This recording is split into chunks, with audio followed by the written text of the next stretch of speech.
सामान्य रीते वेकेशन में विद्यार्थीओ फरवालायक स्थल पर परिवार साथे जवानुं पसंद करता होय, परंतु कंईक अलग ज मेसेज सर्व समाजने आपवामां आव्यो। कच्छना आहिर समाजना शिक्षको द्वारा हजारोनी संख्यामां विद्यार्थीओ अने विद्यार्थिनीओ साथे कच्छथी सोमनाथ महादेवे प्रवास साथे सोमनाथ महादेवने ध्वजारोहण अने समूह भोजननुं आयोजन कराव्युं। सोमनाथ गुरुकुलथी वाते गाते अने देशी ढोल अने शाही पाघड़ी अने ध्वजा साथे हजारोनी जनमेदनी सोमनाथ पहोंची, जेमां आहिर समाजना अग्रणीओमां हीराभाई जोटवा, धारासभ्य भगवानभाई बारड, अशोक मारू सहित पण उपस्थित रह्या। विद्यार्थीओमां धार्मिक लागणी उद्भवे, साथे संकलन अने संगठन जळवाई रहे તેમજ કચ્છ અને કાઠિયાવાડ આહિર સમાજ એક જ છે તેવો સંકલ્પ સાથે કચ્છથી આહિર સમાજના રવિભાઈ આહિર, માવજીભાઈ આહિર સહિતના દ્વારા આ ભવ્ય આયોજન કોઈપણ પાસે એક પણ રૂપિયો લીધા વગર કરવામાં આવ્યું હતું।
ओके बेन, आपनो परिचय?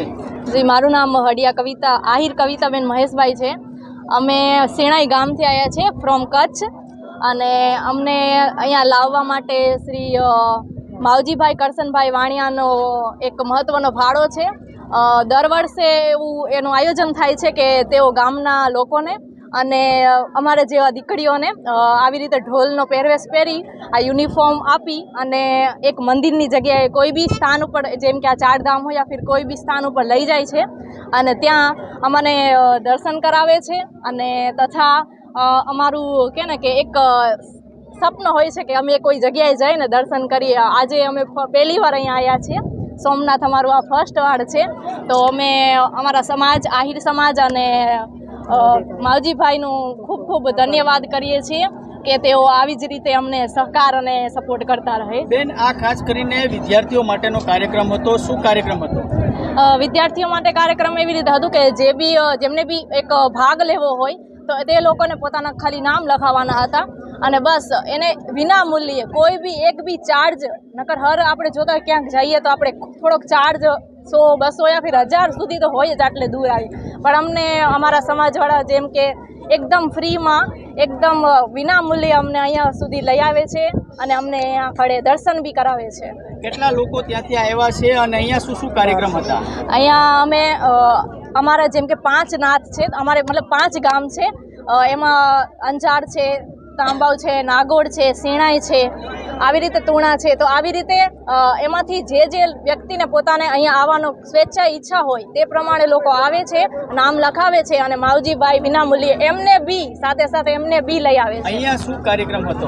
અહીંયા આજે અમારું એક ઢોલ પ્રસિદ્ધ કરવાનું હતું અને ધ્વજવંદન જે ધ્વજ હોય છે એ એમને દર વખતે જેમ કે લાસ્ટ ટાઈમ અમારે અમે અહીંયા કણે સોમનાથ મહાદેવને અમે અહીંયા સોમનાથ મહાદેવના ધ્વજરોહણમાં આજે બધા ભાગ લેવા માટે આવ્યા છીએ અને અમે ભાગ આવો જ લેતા રહેશું. એટલા માટે આપણે માવજીભાઈને અમે વિનંતી કરીશું કે આવા જ કાર્યક્રમ કરતા રહે અને અમને સપોર્ટ આપતા રહે. ઓકે રોલ, આપનો પરિચય. હીરાભાઈ જોટવા. આજ રોજ કચ્છથી આહિર સમાજ મોટા પાયે વિદ્યાર્થીઓની ઉજ્જવળ કારકિર્દી માટે એ શિક્ષણમાં આગળ વધે, દરેક ખાતાકી પરીક્ષાઓ અને અન્ય પરીક્ષાઓમાં આગળ વધે એમના માટેનું એમની એક પ્રાર્થના ભગવાન સોમનાથ પાસે રાખેલી અને એ આજે ખૂબ મોટા પ્રમાણમાં અહીંયા આવ્યા છે અને સમાજને એક જાગૃત કરી અને શિક્ષણ તરફ વળે એટલે એમને ખૂબ ખૂબ રવિભાઈ અને માવજીભાઈ તથા એમની ટીમને હું અભિનંદન પાઠવવા આવ્યો હતો અને સાથે સાથે ભગવાન સોમનાથના દર્શન કર્યા, એના આશીર્વાદ લીધા. કારણ કે હમણાં જ પાર્લામેન્ટની ચૂંટણી ગઈ, હજુ રિઝલ્ટ બાકી છે. જ્યારે શરૂઆત છે એ જ ભગવાન સોમનાથના આશીર્વાદ લઈને કર્યો હતો. તો આજે પેટી બંધ થયા પછી પણ ભગવાન સોમનાથના આશીર્વાદ લઈએ અને આ વિસ્તારની પ્રજા જે પીડિત છે એમને રાહત આપવા માટે પરિવર્તન જરૂર છે અને વિશ્વાસ છે કે આ સીટમાં પણ પરિવર્તન છે અને દેશમાં પણ પરિવર્તન છે. ત્યારે સોમનાથ દાદાના દર્શન માટે આવ્યો.